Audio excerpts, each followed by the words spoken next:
Hello and welcome back to Joe's Art History Bite Size, small, manageable podcast episodes which sees me, Joe McLaughlin, your resident host and art historian, deep dive into a specific artwork or artist in 10 minutes or less. This week, we take a deep dive into a magnificent portrait of Charles I, painted by Anthony Van Dyke in 1633. Let's get started. For those of you that may not know, Anthony Van Dyke was a Flemish Baroque artist who became the leading court painter in England after renowned success in Spain, the Netherlands, and Italy. He was trained in the Netherlands by the master artist himself, Peter Paul Rubens, from the age of 19, although Anthony Van Dyke's talent was spotted as early as 15 years old. And in 1632, he was appointed by Charles I of England as principal painter in ordinary of the English court. Now, Charles I was known as an ambitious art lover and was inspired to start building his own personal art collection after a visit to the Spanish court in 1623. He saw art as the perfect way of promoting his grand views of the monarchy and as a way of emphasising the divine right of kings, which Charles believed in wholeheartedly and was avid that an artist was the perfect person to help get this message across. So for those of you wondering if you've never heard of the divine right of kings, this was a tradition dating back centuries before Charles I came to power. And it was where kings were essentially told that they were the representative of God on earth, which therefore meant they had absolute divine right and power for anything that they did. And essentially, they could pretty much demand anything and request anything because they were God's representative on earth. And it also meant that no one could challenge them. And this was something that Charles I adamantly believed in, but it was also this belief that later lost Charles his head, as he is the only monarch in British history ever to be beheaded, and that happened in 1649. Before he lost his head, however, Charles was not only an avid art collector, but a loyal and fierce patron to his court artist. And actually, one of the greatest commissions which ever took place under Charles I's patronage was actually Van Dyke's master, Peter Paul Rubens. And that was this beautiful, extravagant ceiling, which is painted at Banqueting House in Whitehall in London. And you can still see it today. Now, Charles I appointed Van Dyke as his principal court painter in 1632, and the portrait that we're referring to in this episode was painted in 1633, and it shows Charles as ruler, knight, and warrior. Now, the portrait itself, for those of you that are not familiar with it, I would definitely give it a Google or have a look on my Instagram. It shows Charles I on horseback in his beautiful finery, riding through a triumphant arch. And to the right-hand side, looking up at him, there's a gentleman in red. And to the left, there's a shield with a crown. But what does it all mean? First and foremost, it shows Charles as ruler, a knight, and a warrior.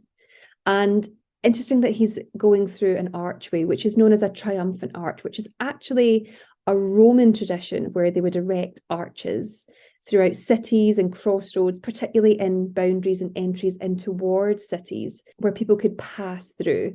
And it was normally to mark some sort of grand victory in battle or war. And by Charles being depicted riding through this triumphant arch, it shows him as the rightful ruler, as the next in a long, long line of kings that have come before him. Now, in the work as well, as I very quickly mentioned, there's a prominent display of two things. To the bottom left-hand side of the painting, there's a coat of arms, which is a crown on it. And the coat of arms essentially depicts the nations of Scotland, England, and Ireland. And there's also some French fleur-de-lis that are included there. And the fact that this is included in the painting with a beautiful, glorious crown on top is again just hammering home that he is the monarch and ruler of all. Now, knowing what the coat of arms stands for, if we look back at Charles I on horseback in the middle of this arch, He is depicted wearing all his refined features. So beautiful, loose, clean hair. The sash he's wearing is an order of the Garter, worn over his armour, which conveys the impression of a chivalrous knight.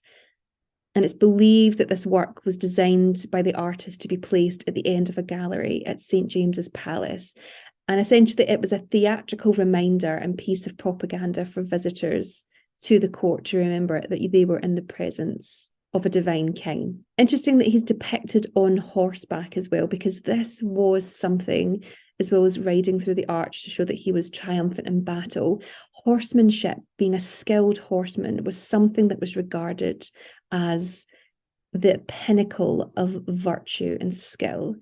And what there is also in the portrait is a gentleman dressed in red. And this is actually a master horseman known as Pierre-Antoine Baudois, Seigneur de Saint-Antoine.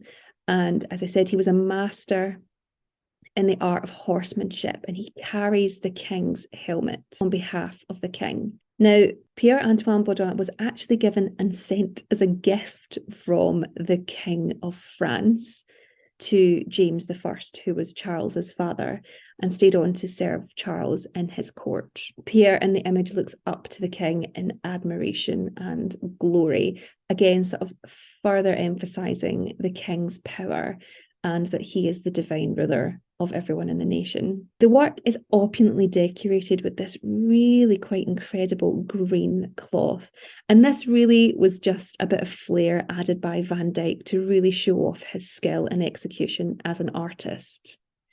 Finally, the work does something else, as well as showing Charles as a divine ruler, a mighty force, a skilled craftsman, ruler of the nations of England, Scotland, and Ireland. Being on this white horse in all his refinery also did something a bit more of a personal propaganda, which those in the court would be very, very familiar with.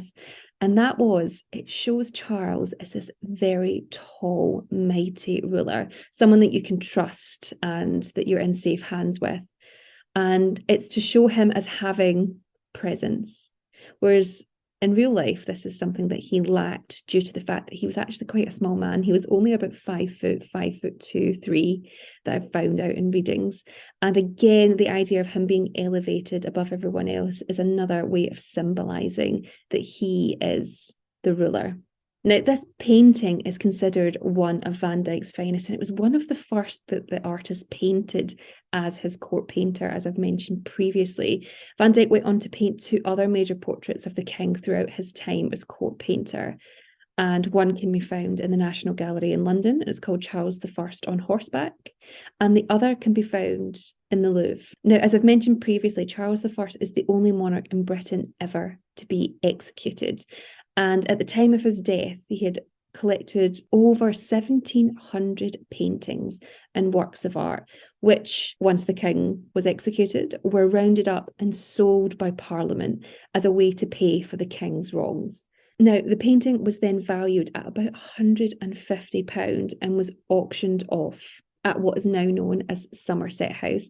And there's actually a fantastic book written called The Sale of the Late King's Goods, which essentially tracks how Charles's collection was split up and is now all over the world because people from all over Europe came to buy the king's paintings because he had a great taste in works. And this painting in particular was sold on the 22nd of December in 1652. So this was 3 years after he was executed. And it was acquired by a Flemish painter who lived in London. Its new owner, however, had the painting repossessed by the court, essentially something to do with legal proceedings, and it was returned to King Charles II in 1660.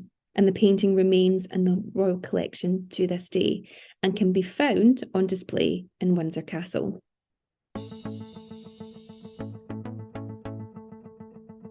You have been listening to Jo's Art History Podcast Bite Size, small, manageable episodes which sees me, Jo McLaughlin, your resident host and art historian, deep dive into a specific artwork or artist in 10 minutes or less. If you have enjoyed this episode, please make sure to like, rate and subscribe as it helps other listeners find us. If you want to support the podcast, why not leave us a review or tell someone you know who may enjoy listening all about it. If you would like to support the future of the podcast, please consider purchasing and gifting me a book from my Amazon wishlist included in the show notes below. If you would like to get in touch, please feel free to do so. It'd be lovely to hear from you. You can email me, joesarthistory@gmail.com, or you can find me via Instagram, which is @joesarthistory, or you can search for my name, Jo McLaughlin, and you'll find me that way too. Finally, I've been your host and your resident art historian, Jo McLaughlin, and thank you so much for listening. Keep learning, and remember, art is for all, even in bite-sized editions. See you next time. Bye.